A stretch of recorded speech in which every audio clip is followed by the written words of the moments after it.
Hi everyone, my name is Khairul Anuar Samsudin. I'm working as a manufacturing engineer in the explosive industry. So I joined this program because it is part of my job scope in my company to give training, internal training to my subordinates. So what I learned through this 5 days program is how to become a good trainer to my own subordinate. And then I also learned how to develop training modules and the characteristic of the good presentation.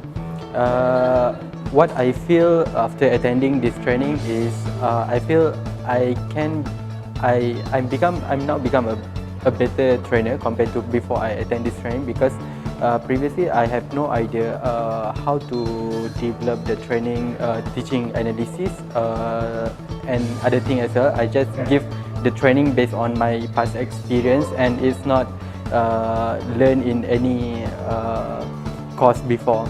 So after this, I am very clear how to do the process step by step to completion.